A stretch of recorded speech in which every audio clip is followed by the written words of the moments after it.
মাস দুয়েক আগে আমি জার্মানিতে গেছিলাম, ইউরোপের। তো জার্মানিতে বার্লিনে একটা মসজিদ আছে, ইমামও মহিলা।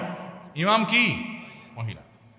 ভাইরা আমার, মেয়েদের জন্য মসজিদে না এসে বাসায় 5 ওয়াক্ত নামাজ পড়া উত্তম, এ ব্যাপারে কোনো দ্বিমত আমাদের মধ্যে নেই। ওয়াবুয়ুতুহুন্না খায়রুল লাহুন্না। তবে হাদিসের আগের অংশ আছে। আল্লাহ নবী সাল্লাল্লাহু আলাইহি ওয়াসাল্লাম বলেছেন, লা তামনাউ আমা আল্লাহি মাসাজিদ আল্লাহ। আল্লাহর বান্দিরা মসজিদে আসলে বাধা দিও না, কিন্তু তাদের জন্য মসজিদে আসার চাইতে বাসা নামাজ পড়া বেশি উত্তম। তার নবীজি চাইতেন তারা যেন বাসায় পড়ে। মসজিদে দিনই কোনো প্রোগ্রাম, কোনো বিশেষ কারণে যদি আসে, দিনই এলেম অর্জন করার জন্য আসে, তাহলে ফিতনা মুক্ত সেই পরিবেশ থাকলে আসবে, আর না হলে সেটাও বাসা বা অন্য অঙ্গনে হবে। আর পাবলিক প্লেসে যে মসজিদগুলো, শহরের মসজিদগুলো, মহিলারা বাজারে ডাক্তার দেখাতে বিভিন্ন কারণে আসে, সেগুলো তো অবশ্যই মেয়েদের নামাজের ব্যবস্থা থাকা দরকার। কিন্তু মেয়েদের জন্য মসজিদে এসে 5 ওয়াক্ত নামাজের জামাতে হাজির হওয়ার চাইতে বাসায় নামাজ পড়া অধিকতর উত্তম। মদিনায় এক মহিলা নবী সাল্লাল্লাহু আলাইহি ওয়াসাল্লামের পেছনে এসে নামাজ পড়ার জন্য, মসজিদে নামাজ 1 রাকাতে 1000 রাকাতে সওয়াব, নবীজিকে যখন বলেছেন, নবীজি বলেছেন তুমি তোমার বাসায় পড়লে বেশি সওয়াব হবে, কেন কষ্ট করে আসো? এখানে 1000 পালে ওখানে আরো বেশি পাবে। কিন্তু আমাদের বন্ধুরা অনেকে আবেগে নিজেকে সামলাইতে পারেন না। আল্লাহ আমাদের বুঝার তৌফিক দান করুন।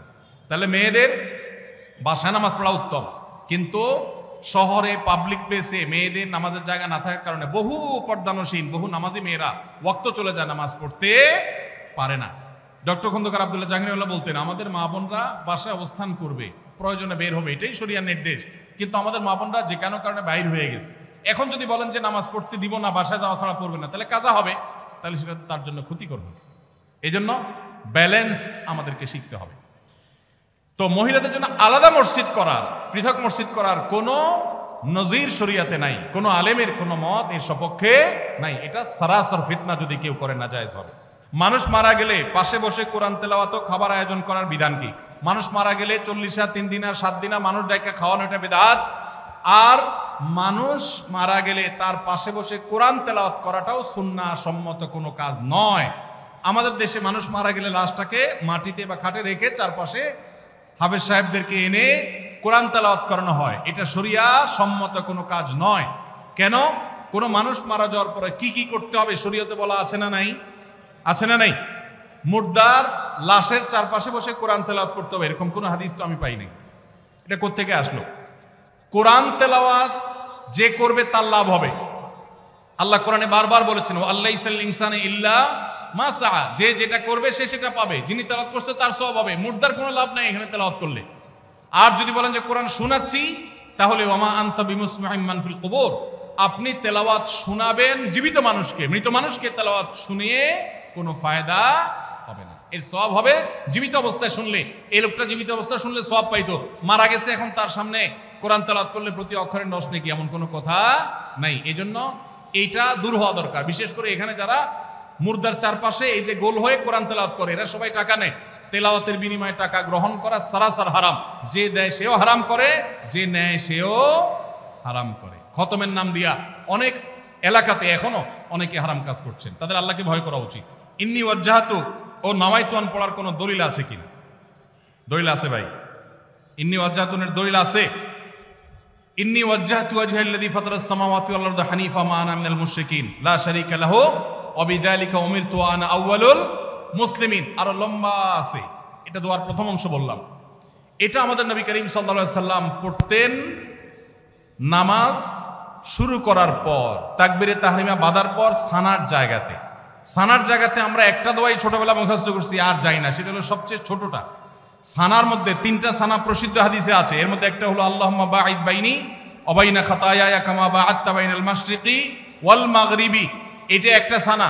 আরেকটা হলো ইন্নী ওয়াজ্জাহতু ওয়াজহাল্লাযী ফাতারাস সামাওয়াতি ওয়াল আরদা হানিফা, অনেক বড় দোয়া, এটা আরেকটা সানা। আর সুবহানাকাল্লাহুম্মা ওয়া বিহামদিকা ওয়া তাবারাকা ইসমুকা তাআলা জাদ্দুকা ওয়া লা ইলাহা গায়রুকা, এটা আরেকটা সানা। এটাকে দোয়ায়ে ইস্তিফতাহ বলা হয়, নামাজ শুরুর দোয়া। এই নামাজ শুরুর দোয়া হিসাবে আমরা সবচেয়ে ছোটটা মুখস্থ করছি, আর বাকি আরো 2টা যে আছে আমরা জানি না। নবী করিম সাল্লাল্লাহু আলাইহি সাল্লাম মাঝে মধ্যে সেগুলোও পড়তেন। এখন এটাকে আমাদের দেশে বানাইছে জায়নামাজের দোয়া।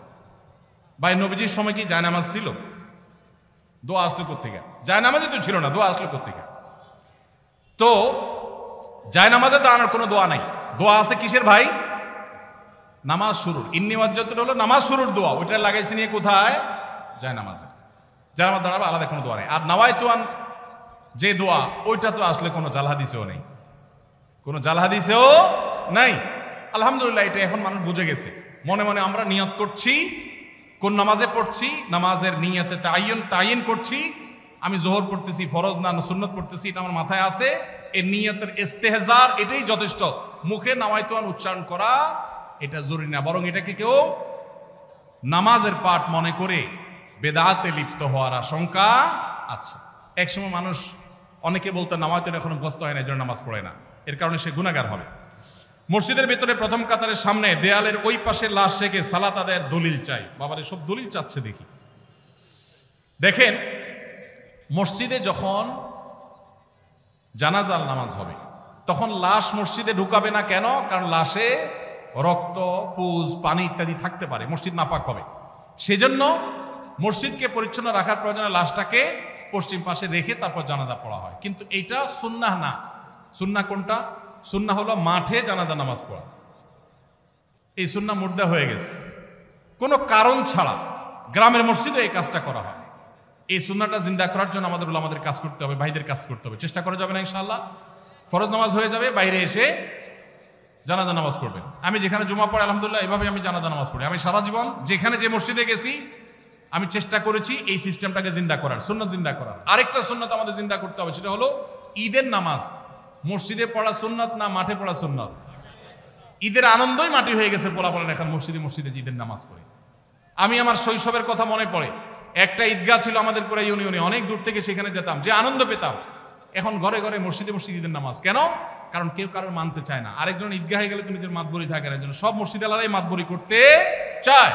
মসজিদে ঈদের নামাজ পড়া সুন্নাহর খেলাফ। হ্যাঁ, কোন শহরে ওইরকম পর্যাপ্ত মাঠ নাই, তাহলে মসজিদে পড়েন। রাস্তা বন্ধ করে নামাজ পড়ার চাইতে মসজিদে পড়া ভালো। ইয়াকুমুল জুলুস আলা তারিক, নবীজি রাস্তা বন্ধ করতে নিষেধ করেছেন, সেটা